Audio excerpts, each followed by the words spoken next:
Join me as I take on the challenge of figuring out if my dog is truly happy. I'll be testing out some fun activities and observing his reactions to see what really brings him joy. As a dog owner, you've probably wondered if your furry friend is really happy. I mean, who wouldn't want their dog to be living their best life, right? But the thing is, understanding dog happiness is way more complex than just assuming they're happy because they wag their tail or give you kisses. In fact, dog happiness is crucial not just for their well-being, but for our own too. Many of us assume that as long as our dogs are fed, exercised, and loved, they're good to go. But the truth is, that's just the tip of the iceberg. We need to dig deeper to understand what really makes our dogs happy. And that's where things get tricky. You see, dogs can't exactly tell us how they're feeling, so we have to rely on subtle cues and sometimes even guesswork. One of the biggest misconceptions about dog happiness is that it's all about providing them with physical needs like food and shelter.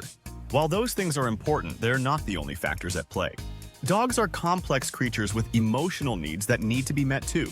Another misconception is that dogs are always happy to see us. And while that might be true for some dogs, others might actually feel anxious or overwhelmed around their owners. But how do we really know if our dog is happy?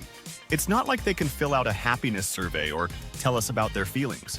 That's why it's so important to pay attention to the subtle signs they do give us, like body language, behavior, and vocalizations. So what do happy dogs look like?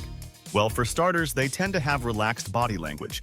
Think loose muscles, a soft gaze, and a wagging tail that's not too frantic. They also tend to engage in activities they enjoy, like playing or going on walks. And when they're really happy, they might even display what's called social referencing, where they look at their owner for reassurance or approval. But happiness can also manifest in more subtle ways. For example, some dogs might show signs of contentment through vocalizations like sighs or gentle whimpers. Others might display behaviors like shaking off or flipping, where they literally shake their body or flip their paws in excitement. The point is, every dog is different, and what makes one dog happy might not be the same for another. One of the most surprising insights I've learned about dog happiness is just how much they crave mental stimulation. I used to think that as long as my dog was getting enough exercise, he'd be happy. But it turns out dogs need mental challenges too, like puzzle toys or scent work. It's amazing to see how these activities can completely shift their mood and energy levels. Take my dog, for example.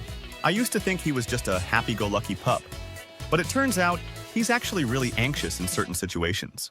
But with the right activities and training, I've seen him transform into a confident, happy dog. It's been incredible to see, and it's completely changed the way I approach his care. So what have we learned today?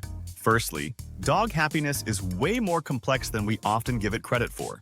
It's not just about providing physical needs, but also meeting their emotional and mental needs. Secondly, understanding dog happiness requires paying attention to subtle cues and signs, like body language, behavior, and vocalizations. And finally, recognizing and meeting our dog's individual needs is key to helping them live their best life. Thanks for joining me on this journey into the world of dog happiness. If you're a dog owner, I'd love to hear about your experiences in the comments below. What makes your dog happy? And how do you know they're feeling fulfilled? And if you're new here, consider subscribing for more content on dog care tips and training techniques. See you in the next video.